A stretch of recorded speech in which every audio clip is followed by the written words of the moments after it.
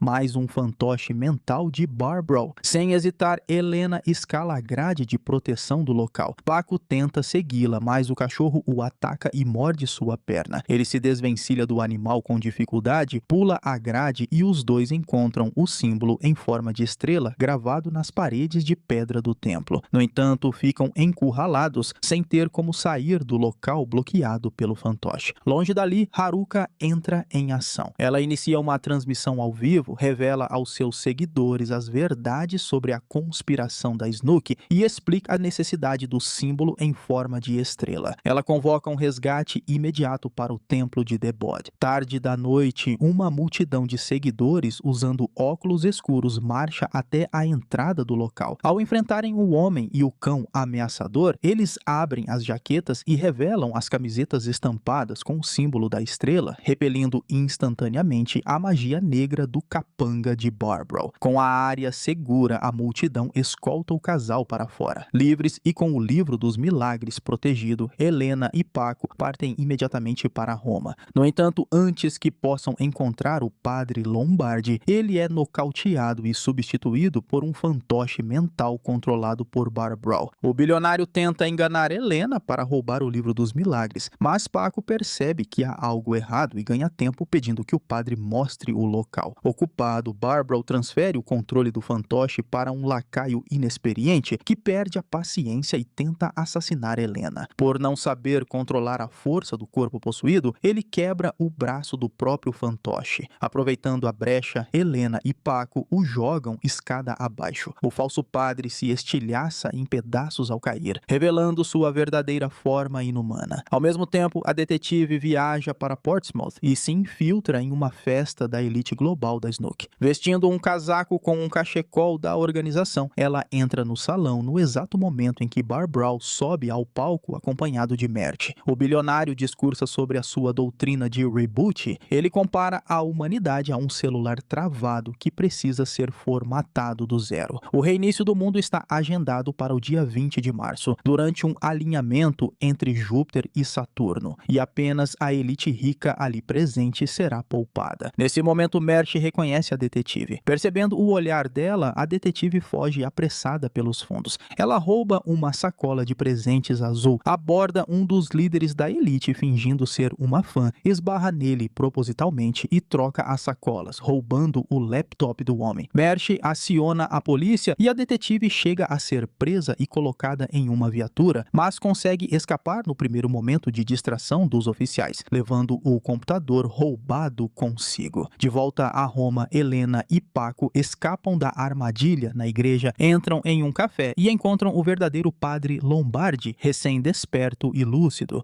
O trio retorna a a paróquia e Lombardi destranca a corrente do Grimório, vira de costas para evitar a cegueira causada pelas páginas e usa um espelho para ler o antigo dialeto enoquiano de trás para frente. Ele revela que a última página contém o feitiço de reset capaz de invocar Deus e aniquilar o mundo, mas ninguém jamais conseguiu decifrá-lo completamente. Nem mesmo Barbro. Para traduzi-lo, precisariam de um matemático dinamarquês desaparecido há anos e das 30 moedas de prata, que, sem que eles saibam, já estão com o bilionário. Lombardi afirma que o Grimório também abriga um contrafeitiço para impedir o fim do mundo e decide viajar para o Peru para interromper a cerimônia. No entanto, antes que possa agir, o padre sofre um ataque brutal, sendo misteriosamente partido ao meio e morto instantaneamente. Longe dali, no inferno, o arquidemônio considerava Vergara inútil e estava prestes a jogá-lo nas chamas eternas. Com a morte repentina de Lombardi, o diabo perde sua única alternativa no xadrez contra Barbro. Sem escolha, ele poupa a vida de Vergara e ordena seu retorno imediato ao mundo dos vivos para auxiliar Helena e Paco. Para cumprir a ordem do arquidemônio, a velha bruxa realiza um novo ritual profano em Pedraza. Ela decapita um carneiro, drena o sangue para dentro do caixão cheio de vermes e escava a areia, puxando o ressuscitado Vergara de volta ao mundo dos vivos. Inesperadamente, o falecido Papa Fábio também ressurge. O diabo o enviou com a missão de vigiar Vergara e garantir que ele cumpra o acordo. Como os corpos físicos dos dois clérigos estão em avançado estado de decomposição, eles formam uma aliança improvável e invadem uma funerária próxima. A dupla decide fazer reparos estéticos de embalsamamento em si mesmos para parecerem humanos antes de irem atrás de Helena e Paco. Ao mesmo tempo, a detetive e Haruka analisam o laptop roubado. Elas descobrem que a máquina pertence a um professor da Universidade de Cambridge, envolvido em projetos de física ultra secretos, mas precisam quebrar a complexa senha de inicialização para acessar os dados do reboot. Na Espanha, o caos toma conta do hospital psiquiátrico da Snook. O policial Laguna lidera uma violenta rebelião de pacientes. Eles nocauteiam os enfermeiros e usam os próprios tranquilizantes da clínica contra a equipe. A multidão tenta fugir pela saída principal, mas o cartão de acesso roubado não funciona na fechadura eletrônica. Em um momento crítico, Laguna convoca a garota das tranças, uma paciente que desenvolveu telecinese após ser submetida aos experimentos macabros da corporação. Ele pede que ela se concentre nas engrenagens internas da tranca. A garota usa seu poder, destrói o mecanismo e escancara as portas com força bruta. Os pacientes atropelam os últimos guardas e fogem para a liberdade, sendo recebidos do lado de fora pelo jovem andarilho e outros aliados. Durante a fuga pelo interior da Espanha, a detetive recebe uma ligação desesperada de Paco, que relata a morte bizarra de Lombardi e a falha em traduzir o livro dos milagres em Roma. Ao ouvir a voz de Paco, o jovem andarilho toma o celular das mãos da detetive e envia um alerta profético imediato. Ele manda o prefeito tomar muito cuidado e fugir de pessoas vestindo roupas azuis. Assim que a voz do andarilho desaparece no telefone, a campainha do quarto de hotel toca. Paco e Helena vão atender e encontram uma mulher vestida de azul do lado de fora, alegando haver um treinamento de evacuação. Lembrando do alerta, eles mentem dizendo que descerão em breve e escapam carregando o livro. A fuga é interrompida drasticamente ao passarem pela área da piscina do hotel. A quilômetros de distância, no iate de Barbro, Merche realiza um ritual macabro dentro de uma banheira. Usando a água como portal, ela arrasta Helena violentamente para dentro da piscina. Paco mergulha para salvá-la e Helena consegue escapar da magia e sair da água, mas ele é sugado pela força sobrenatural e teletransportado diretamente para a banheira do iate, tornando-se prisioneiro. Ao descobrir o ocorrido, Barbro fica furioso. Ele acusa Merche de usar o poder da moeda de prata sem permissão para caprichos pessoais e de falhar em recuperar o Grimório apenas para se enredar com o ex-marido. Merche rebate garantindo que Helena jamais abandonará Paco e logo irá até eles por conta própria, entregando o livro de bandeja. Mantido em cativeiro, Paco sofre com pesadelos, misturando o terror de Pedraza com envenenamentos orquestrados por Barbro. Ao acordar em pânico, ele encontra Merche olhando olhando-o com falsos ares de paixão. Imune às manipulações, ele sabe que a ex-esposa é narcisista e só o sequestrou para garantir que Helena não ficasse com ele. No Peru, os escavadores de Barbaro trabalham no subsolo, preparando o terreno para a cerimônia final. Qualquer um que atrapalhe o perímetro, como o motorista acidental de uma carruagem, é executado a tiros sem misericórdia. Na Espanha, o comboio liderado por Laguna, que transporta os pacientes resgatados, a detetive e Haruka, segue viagem. Laguna quer desesperadamente voltar para casa para provar à esposa que não enlouqueceu, mas a detetive o proíbe, alertando que o Ministério do Interior está caçando todos eles. O jovem andarilho profeta entra em transe e sente a crise iminente. Ele revela a Haruka que o ritual apocalíptico de Barbaro possui 2 núcleos e que a destruição do segundo núcleo, uma igreja inteiramente coberta por cabos, é a única forma de frustrar os planos da seita.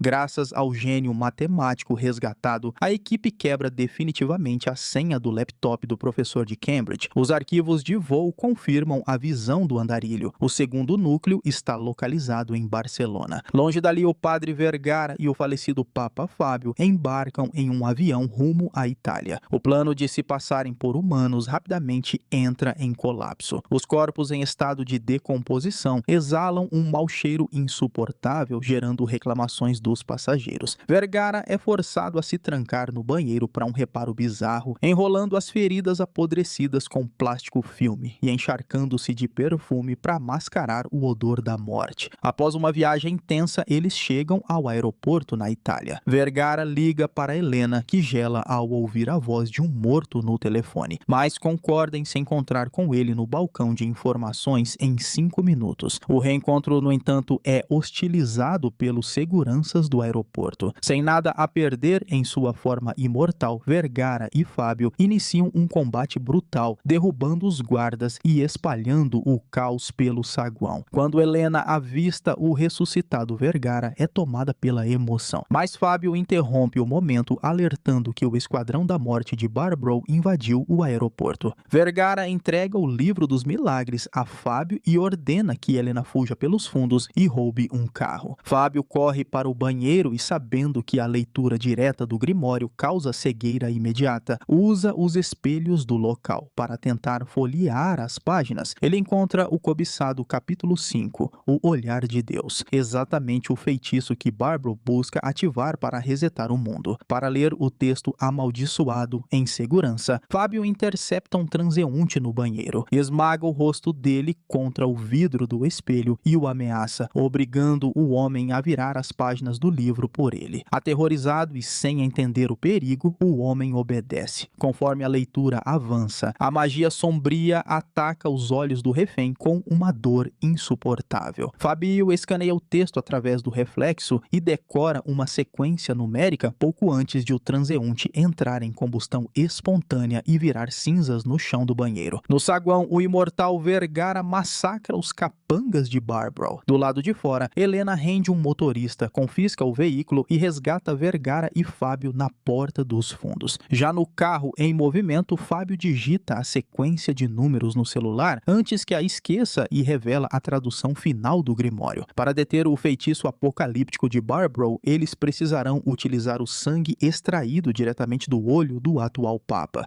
O trio viaja às pressas para o Vaticano. Eles encontram o Papa abrigado em uma fortaleza, lendo jornal na cama. Cauteloso e cercado por crentes gananciosos, o pontífice se recusa a entregar a relíquia, temendo perder sua proteção divina. Impaciente e desprezando a covardia e corrupção do Papa, o falecido Fábio usa magia para estrangulá-lo à distância. Para impedir o assassinato, Vergara pega o frasco de sangue e ameaça esmagá-lo se Fábio não soltar o pontífice. Sem escolha, Fábio obedece. Com a relíquia em mãos, o trio parte para o Peru. Longe dali, Laguna, a detetive, Haruka e o jovem andarilho chegam a Barcelona para destruir o segundo núcleo do feitiço. A detetive atende uma ligação de seu chefe no Ministério do Interior e, sem perceber, permite que sua localização seja rastreada. Para encontrar o alvo em uma cidade com mais de 500 igrejas, o andarilho sobe no topo de um prédio e entra em transe, apontando a direção exata. Uma torre brilhante que, na verdade, não é uma igreja, mas sim um enorme centro de supercomputação. Disfarçados de repórteres, eles se infiltram no complexo e seguem um dos capangas de Barbaro até uma área restrita. Com a entrada principal fortemente armada, Laguna propõe uma invasão pelo esgoto. O plano esbarra em um exaustor gigante que bloqueia o duto de ventilação. A garota das tranças usa seus poderes telecinéticos para desacelerar as pás de metal, permitindo que o grupo rasteje pelas engrenagens. No entanto, quando chega a vez de Laguna passar, a garota desmaia de exaustão. As pás voltam à velocidade normal e o fatiam de forma brutal. Sem tempo para o luto, os sobreviventes avançam e encontram um matemático da seita usando o supercomputador quântico para decifrar a última página do Grimório. Antes que possam impedir, as forças armadas do governo chegam ao local guiadas pelo chefe da detetive, invadem a sala e iniciam um violento tiroteio. No Peru, Fábio usa magia para interceptar um comboio da seita Highclere. Ele nocauteia os seguranças na estrada, rouba os trajes de proteção contra materiais perigosos e infiltra a si mesmo e a Helena nos veículos de transporte da organização. Vergara se separa para cumprir a outra parte do plano. Ele espanca brutalmente a dona de uma moto na estrada, ignora os tiros disparados pelos comparsas dela e pilota até o local do ritual. O chão do deserto foi transformado em um gigantesco circuito mágico e a missão de Vergara é usar o sangue do olho para causar um curto-circuito na energia do feitiço. No subsolo do acampamento, Helena e Fábio vestem os trajes de proteção e avançam desorientados. Fábio nota que a elite escolhida para sobreviver ao apocalipse usa pulseiras vermelhas e rapidamente rouba uma para si. Em meio à multidão, Paco reaparece. Sua mente foi totalmente manipulada e apagada por Merche, e ele a segue de forma cega e obediente. Barbaro reúne a elite de bilionários e revela seu segredo mais insano. O subsolo peruano abriga dezenas de discos voadores milenares. Ele conseguiu reativar apenas um, que possui 3.000 anos de idade e funciona como um portal dimensional capaz de transportar tripulantes para fora da Terra antes do apocalipse. A revelação vem com um banho de sangue. A nave só comporta 30 passageiros, mas há mais de 50 bilionários na sala. A solução de Barbaro é simples: executar o excedente. Ele distribui as 30 moedas de prata de Judas, que agora funcionam como os bilhetes de embarque para o disco voador. Com a gigantesca pedra arrematada no leilão, posicionada como uma antena cósmica, tudo está pronto. A seita só precisa aguardar que o supercomputador em Barcelona termine de decriptar a senha. Assim que a decodificação for concluída, o disco decolará em segurança e a magia do Livro dos Milagres será ativada para invocar o olhar de Deus e pulverizar a Terra. Em meio à agitação da decolagem, Fábio guia Helena para o interior do disco voador. Pelas câmeras de vigilância, Barbaro flagra a invasão, mas escolhe ignorá-los para focar nos preparativos finais. Merche, no entanto, não esqueceu seu ódio por Helena e se prepara para atacá-la nas sombras da nave. Ao mesmo tempo, chegam as notícias do ataque em Barcelona. Haruka e as forças policiais destruíram o centro de supercomputação, interrompendo o cálculo. Aflito ao assistir à carnificina pela transmissão de vídeo, Barbaro nota que a câmera capturou a tela do monitor, exibindo a sequência numérica final recém-decriptada. Os técnicos inserem a senha nos painéis. Padrões dourados mágicos iluminam a fuselagem e o disco voador começa a levitar, arrancando aplausos da elite. No deserto, o padre Vergara encontra o ponto exato de intersecção das antigas linhas. Ele monta o cajado que abriga o sangue do olho e, usando a sequência de números memorizada por Fábio, ativa o mecanismo do artefato. De repente, um helicóptero militar e uma grande força armada cercam a área e abrem fogo contra ele. Implacável e com o corpo já morto e imune a balas, Vergara libera o poder da relíquia. Uma névoa vermelha carregada de relâmpagos violentos explode de suas mãos e despedaça o helicóptero no ar. Dentro do disco voador, Merche, acompanhada do submisso Paco, bloqueia o caminho de Helena. Brandeando o poder de sua moeda de prata, ela subjuga Fábio com extrema facilidade. Helena luta, mas Paco se volta contra ela para proteger a ex-esposa. Percebendo a derrota, Fábio manipula Merche, alertando que Vergara está prestes a arruinar os planos da seita. Ele sugere que ela mantenha Helena viva como refém para usá-la contra o padre. Do lado de fora, a nave paira acima da pedra gigante. Os bilionários fecham os olhos e erguem suas moedas de prata em uníssono. Uma perturbação maciça rasga os céus e a terra, e o assustador olho de Deus emerge por entre as nuvens. Quando o disco voador começa a ser sugado em direção à pupila cósmica, Vergara crava o cajado sagrado no chão. Uma torrente de energia vermelha chicoteia o ar, enrola na pedra gigante e ancora a nave com sucesso. No entanto, o embate drena as forças de Vergara rapidamente. O poder do olho de Deus é esmagador demais para ser contido. A âncora cede, a nave atravessa a pupila gigante e o apocalipse acontece exatamente como programado. No último segundo da aniquilação da Terra, o arquidemônio surge diante de Vergara e decreta que o padre deve partir com os outros. Sem hesitar, o padre quebra o cajado mágico e é sugado para dentro de uma fenda dimensional. Ele desperta caído no chão de uma campina ensolarada. Ao se levantar e olhar ao redor, descobre que está em Pedraza, mas em uma outra dimensão, uma realidade paralela, onde versões de Helena, Laguna e os outros cidadãos vivem suas vidas pacificamente. A tranquilidade, no entanto, tem os segundos contados. O disco voador de Barbro chega, pronto para perturbar